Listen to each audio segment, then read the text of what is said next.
Right here we have a 2001 Bombardier Traxter 500, or for those of you in Canada and want to pronounce it right, Bombardier Traxter 500. Now, I picked this machine up last year sometime. The best part about it is this thing was absolutely free to me. I actually had somebody reach out that watched my videos and said, hey, I got this old junk that I just got given to me. It needs a bunch of work. I don't really want anything to do with it. Just come and get it if you want it. He wasn't that far. He was like 45 minutes away from me. I said, yeah, I'll come grab it. So yeah, I went and grabbed it from him, ended up doing a tune-up to it, and the thing ran good. You know, it needs a little bit of work here and there, but it's running, driving. I use it quite a bit. The guy that actually gave this to me was the owner of that Bombardier Quest I just did a bunch of work on. So that was very nice of him. But yeah, today we're gonna go over this machine because I haven't really talked about it a whole lot. So yeah, let's just do a little walk around. I'll show you some of the features this thing has. As you can see, right here, it looks kind of odd. There's a huge cutout. And what that's actually for is like a walk-through design. They call this a walk-through design ATV. So instead of throwing your leg around the machine like this, you could actually, I never use it like that because I'm just so used to other ATVs, but if you were used to it, you could, you know, come up here and just put your leg through like that. Makes it easier getting off and on.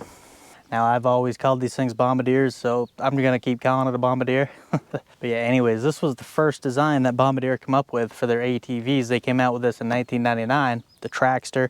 I'm not sure if they had the Quest then. I don't think so. I think they had just the Traxter at that point. And actually, a year later, in the year 2000, this Traxter won ATV of the year for its unique design and all its features. Now, this thing is far from mint, but it's actually not horrible. It's not horrible. It definitely needs a seat cover. I'm surprised I haven't bought one yet for it. I don't know why. The Speedo doesn't work on this thing, but they did come with a Speedo. Now, one thing I really like about these, look at how much room you have in the front here. If we open this compartment up, this one sticks quite a bit. You could throw more than a 24-pack of sodas in there. So that's a very good design. Really like that glove box. And you know how they're able to get so much room from that glove box?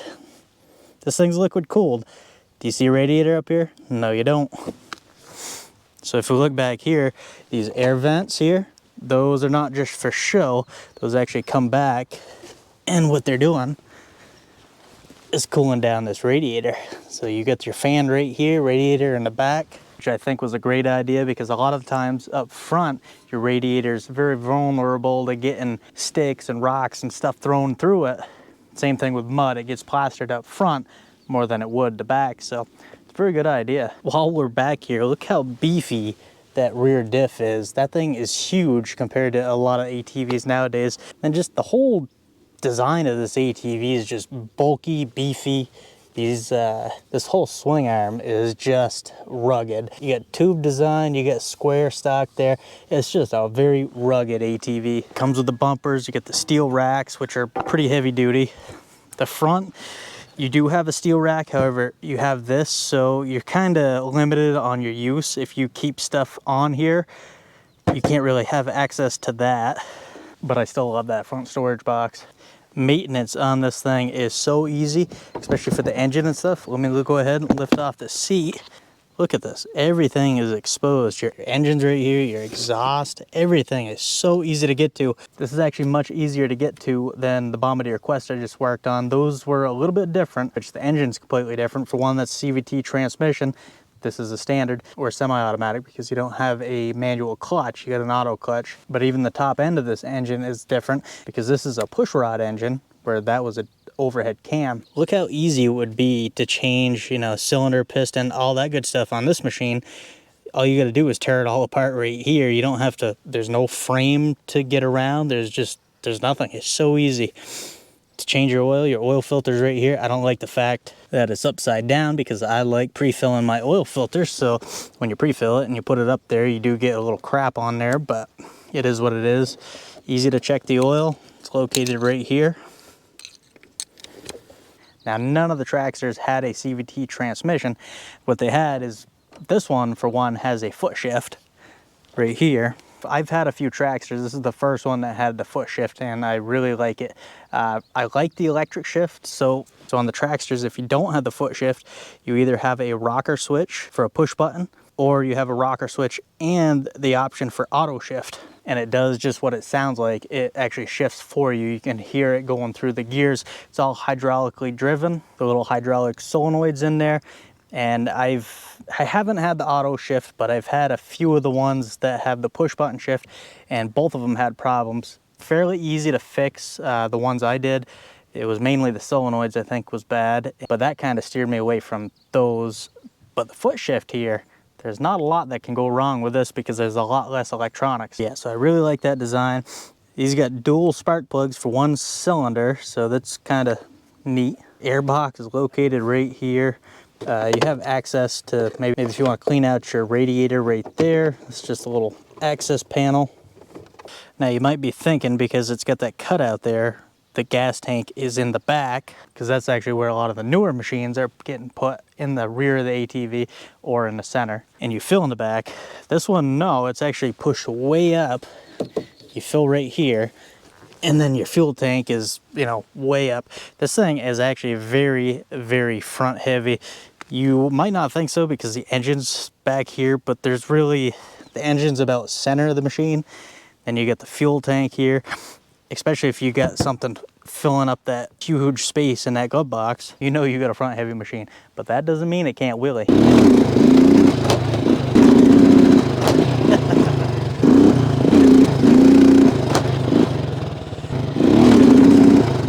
She might not be a wheelie machine, but for as heavy as this thing is, I'm surprised you can get the front end up at all.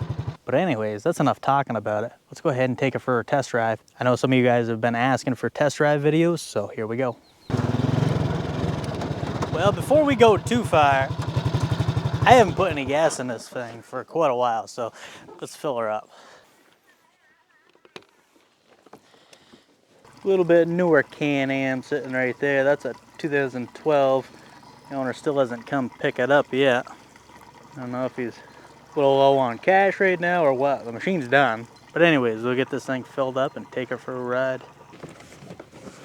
Beautiful. Apparently, we're gonna get a little wet on this test drive. That's all right. That's how things go. All right. So yeah, when you get this thing in, it's just strange. Like this, you're thinking automatic, looks like a shifter for an automatic, but it's not. This is how you get it in high range, low range, and reverse, and then park and neutral. But I run high range most of the time, and you have a 5-speed shifter right here. So you have 5 gears in high, 5 gears in low. So lots to choose from. It's kind of like the old Suzuki King quads or quad runners. I've had a few of those, and they'll pull a mountain because of how many gears they got. Oh, I wanted to strap that down, didn't I?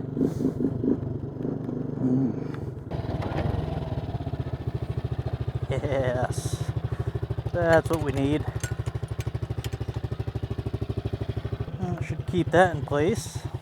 And back to the ride. So yeah, hopefully the GPS is running. It should be, because we don't have a speedo. And I want to do a top speed run at the end here. So hopefully that works. I don't know. It's kind of finicky on this camera. So hopefully, like I said, we're in luck today. What's going on here? So this thing is a workhorse. Like I said, 10 gears essentially you have to choose from. This thing pulls amazing. I should do a little pull comparison test shootout sometime against some other rigs, because I bet this thing would take the cake. It's heavy. It's got a decent four-wheel drive, which is an all-wheel drive system, 4x4. This is the first version of the Visco lock. It's a little finicky, like you have to spin a couple times to get one tire to the other tire to kick in. And you know, the older the machine is, the worse it gets. But if they're working right, they work really nice and they get really good traction. This thing is heavy. This is, Oh, I don't know the specs right now, but I think it's around 750, 755. What is that? Oh, got some cool looking ducks there. What was I getting at? Oh, the weight of this thing, 755 pounds dry weight, which for the time, the Polaris Sportsman 500 was I still haven't cleaned this up. The Sportsman 500 was known for being a heavy pig. Everybody knew that. And now, let me get over this and we'll continue on the talking. We'll find out the traction right now. There we go. What's nice, I'll throw her right in low range, first gear. Wow, actually went over that a lot easier than I thought it would. Throw her back in high, first gear. So yeah, the weight of this thing, Polaris Sportsman 500, they've always been known to be heavy. They ride great, and but this thing is like 50 pounds heavier than a Sportsman 500. So there you go. She's definitely heavy. Now when we're talking about ride, this doesn't ride as good as a Sportsman 500. You know, the weight of it helps, but it's made, the shocks are a little stiff on it. It's made to work. It really is. The engine likes to be lugged. Just, it's a workhorse.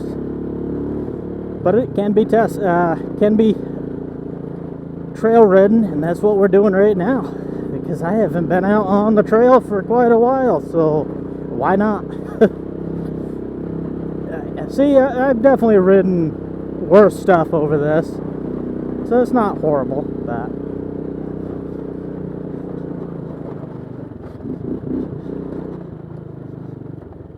That push rod engine, 500cc or 499cc push rod engine is definitely a little noisy, like rattly, and everyone I've heard sounds exactly like that. So it's nothing wrong with the engine, it's just how it's designed.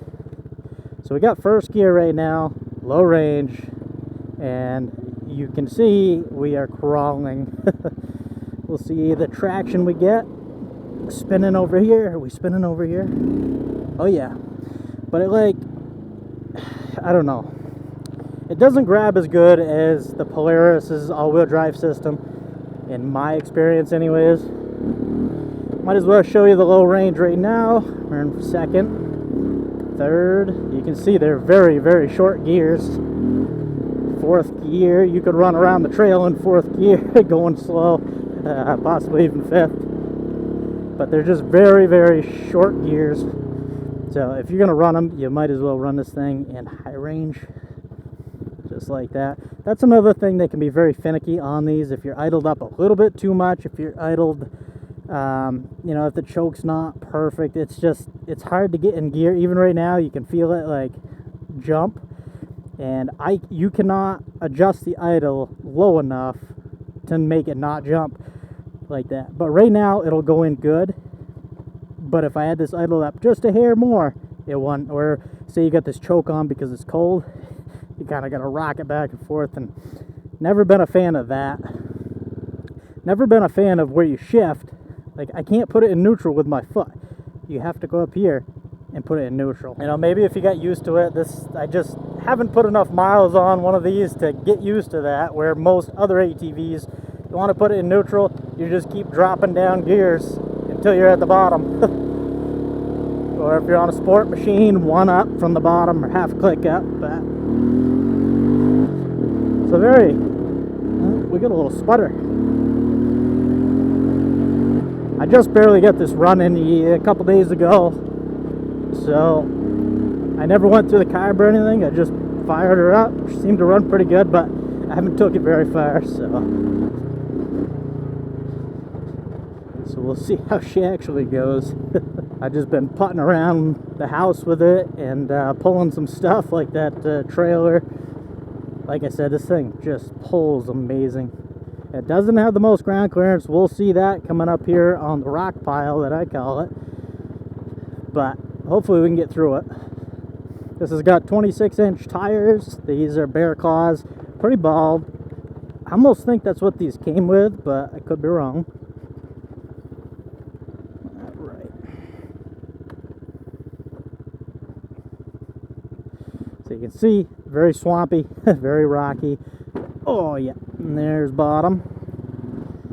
Let's see how we do over this stuff.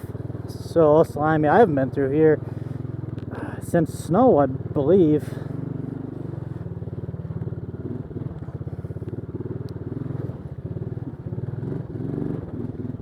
So I'm keeping it in high because you can kind of lug it a little bit, and sometimes you get a little better traction that way. You know, we didn't hit bottom too bad, but we definitely scraped a couple times. It actually went over that thing amazingly, probably due to the weight. You get really good traction because of the weight on this thing. Now, it would be opposite if, say, you were in like some real thick mud or something, where the weight's just where there's no bottom and the weight's just gonna sink you even further. Not fun at that point, especially with this. I mean, it's not a powerhouse, so you're not gonna get much wheel speed out of it, but we'll see what she does. I know 5th gear is pretty high, so it might have a decent top speed. It might take a while to get there, but we shall soon see. I'm definitely going to do a tell-on test because that, yeah, I think that's a good idea. Get a bunch of different machines lined up, see how they tow compared to each other. For normal trail riding, I'd definitely use just high range. 1st gear is very usable. Now this thing definitely has some hard steering. It's not power. There's no power steering. There was no power steering back then on any ATVs, but this one certainly doesn't have it, and you feel it. You feel all that weight up there. Like I said, if I had, of course, I just filled the fuel tank. If I had something in that box, it'd be even worse. They actually make, if you don't want to use this for a step-through design, they actually make coolers and stuff that can go in there. I'm going to show you. So I got no brakes on this thing, so that's why I pulled over right here. But I'm going to show you the engine braking on this. If you put this thing in low range, 1st gear, it'll crawl. I mean crawl. Like, you give it gas because you're not going to want to go that slow down this hill. This is no brakes. Of course, like I said, brakes don't even work. Heading down the hill, it's pretty amazing. You definitely wouldn't go through too many sets of brake pads. Now this thing, like I said, the brakes don't work. I think the rears are just seized up from not being used, and then the front probably blew a line or possibly a bad caliper, I don't know. But yeah, anyways, we'll get down this thing and I'll throw her back in high range. Now, same thing, when I'm on a hill like this, even if it's idled decent, it's hard to shift that, so shifting from low to high is kind of a pain. It's just, I don't know, I don't like that design. Park is like way up there. Like this one I got idled perfectly, so it's not shifting bad, but you get on one that's not running quite right and you'll see what I mean. Anyways, we're on the high speed section, and then we'll come out to the road to a top speed run.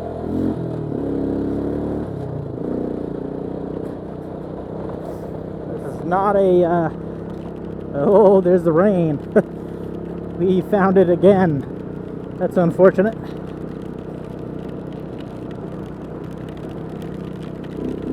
Oh, I'm getting soaked. Oh, it's been raining here for a minute too.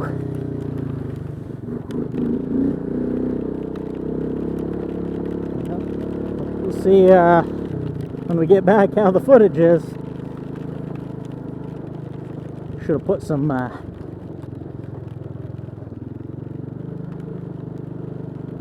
don't know, something on the what is that stuff called? I don't know, the water repellent. It's in a yellow bottle. I can never remember the name. Put that on the screen, might repel the water a little better.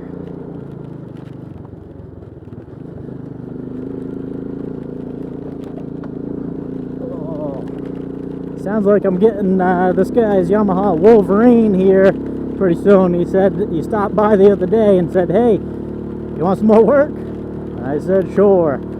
I said, what you got? He said that Wolverine's not, he said it's been sitting all winter and now it's not running the best, and I think he wants the full drive fixed finally on it.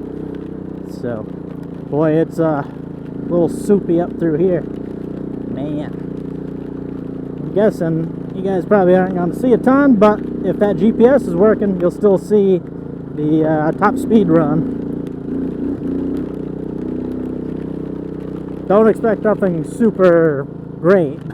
Like I said, this is a very utility machine. Very much utility. And that's one thing I love about them. I'd like to try out the auto shift. I really would. Alright, so come to a stop here. Boy, I'm not going to be able to see very good, but hopefully enough. First gear, high range. There's third.